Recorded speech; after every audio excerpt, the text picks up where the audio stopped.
Hello, time for a little sunset walk. I am Jacqueline with jacquelinicals.com, and the sky is beautiful tonight. Having the best time, I have to say, sharing perspectives and things I learned during my time in New Zealand. Making time for people truly does matter. I had someone that I met from New Zealand, but I met him when I was in Playa del Carmen, Mexico. And we just hit it off. We had this amazing soulmate connection, and it was great. Well, we had kind of lost touch, so I never told him I was actually going to be in town because he wasn't the reason I was going, but he was adding to that inspiration. And I thought, I'll just let him know once I get there. And I messaged him to say, hey, guess what? I've been a busy girl and I decided to come to New Zealand and I'm here.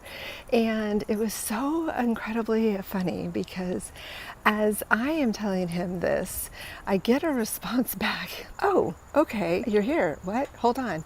Massive surprise. He was so shocked that I was actually in his country, which I guess I get that. But he didn't know what to do.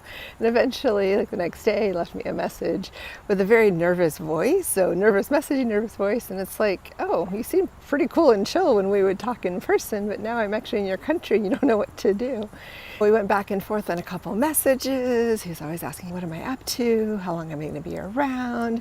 But he wasn't making any effort to get together. So I was like, okay.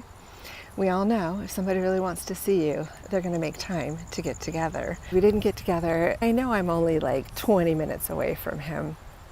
And I was like, why did people do that? Why did people just not show up? On my last night, he of course then suddenly was like, oh shoot, whoops, I should have made time to get together. I should have talked with you. I should have gotten together with you. And I'm like, yeah, but you didn't. And now I'm leaving. And he's like, oh, but can we squeeze in? And I thought, no, I'm actually not the kind of girl that gets squeezed in. I'm not really looking for that in my life.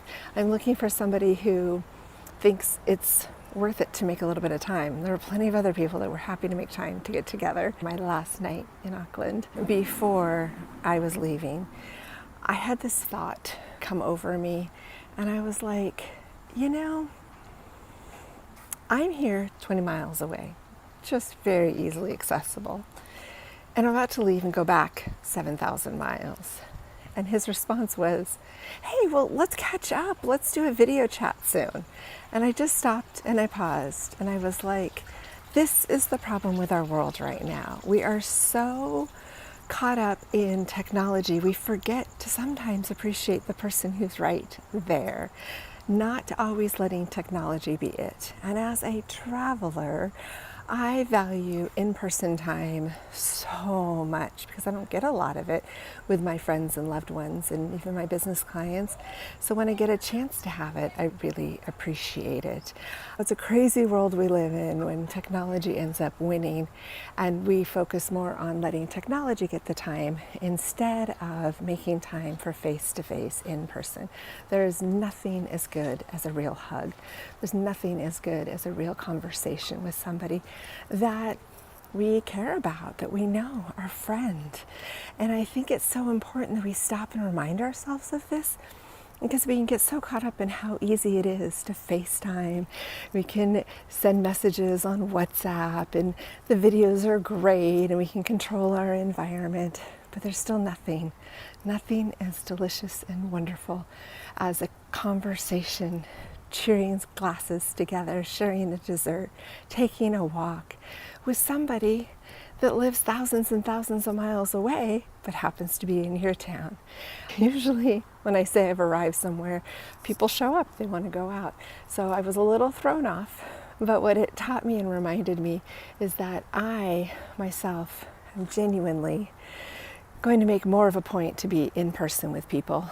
I think it's so easy to get distracted, so easy to get caught up with everything else that we forget that we actually need to make time for everybody. We need to just make a connection and stop thinking there'll be another day, there'll be another opportunity, because this person got so nervous to see me that now I can feel it. I can feel the energy. I can tell he's kicking himself.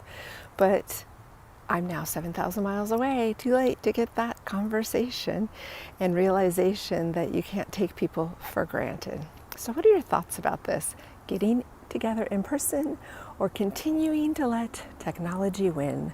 I obviously have a fresher perspective on this than I had, but I think it's important. I think it's crucial. I think it's necessary for us to stop and not let technology get all of us, but also to realize that sometimes we just need to slow down, pause, and make time for people. Because in the end, the relationships we have are the ones that we can treasure, we can connect, we can feel close to people, and we can have a really good time. We can have so much more fun, so much more pleasure when we make time for these connections, when we enjoy people for who they are, for what they have to offer, and the fact of the matter is, they showed up. So we should celebrate that. How are you about in person and not giving all the power to technology? Let's continue the conversation.